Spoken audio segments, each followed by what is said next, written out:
For today's video nga ay dinayo natin ang isang sikat na parisan dito sa may timog. Ito nga ang Mr. Pares. At ang laman nga pala nito ay isang buong crispy pata, chicharon bulaklak, lechon kawali, 4 na soft drinks, 4 na itlog, only soup, only taba at only rice na rin yan. Nasa halagang 750 pesos nga ay matitikman mo na. Bagay na bagay nga to sa mga magtotropa na malalakas kumain. Kaya sulit na sulit yung 750 pesos nyo dito. At kung 4 nga kayong maghahati-hati dito ay tag 187 pesos lang kayo. At nagulat nga ako dito, ang nagsiserve dito ay si Princess Tan, ang nag-iisang tunay na diwata ng South.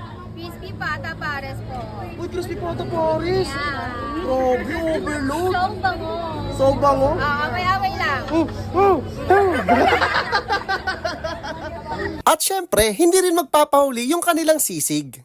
Mr. Pares Sisig for only 120 pesos unlimited rice yan. Hey, what's up guys? Nandito pala tayo sa may Mr. Pares para tikman itong crispy pata pares nila na 750 pesos. May isang crispy pata, 4 na chicharong bulaklak, tapos may lechon kawali, only soup, may taba pa yan. Tapos unang serve nila dito, may 4 na rice kagad, pero only rice yan. Tapos may 4 na soft drinks, tapos may 4 na itlog na rin. Kaya sa mga magtutropa dyan na malakas mood trip at malakas kumain, bagay na bagay sa inyo to. Pero parang ano to eh, good for 6 or 8 person yata. Ito, tignan nyo, dami oh. Eto na nga guys, sa titikman na natin ang crispy pata pares ng Mr. Pares. Tikman natin sa baw lang oh. Oh, malapot-lapot yan guys oh.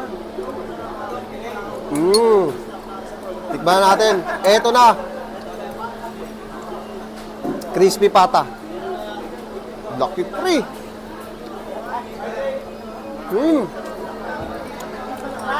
Sabor? Sabaw? Kanin? Boy, grabe to. Nakikita ko yung sarili ko. Wow. Sarap.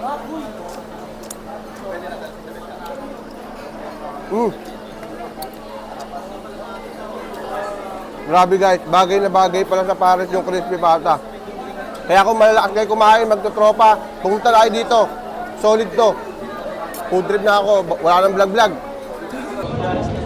Ito yung lang nitong wali guys oh. Bali natin.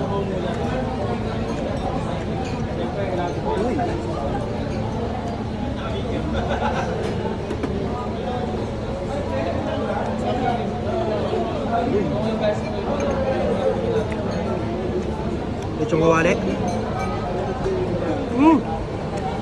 Guys, kahit nababaw siya ng matagal sa sabaw, crispy pa rin yung balat. Top. Uy pre, inay-inay lang uy. Crispy pata yan oh. Ang cute ng crispy pata! Ito ba ko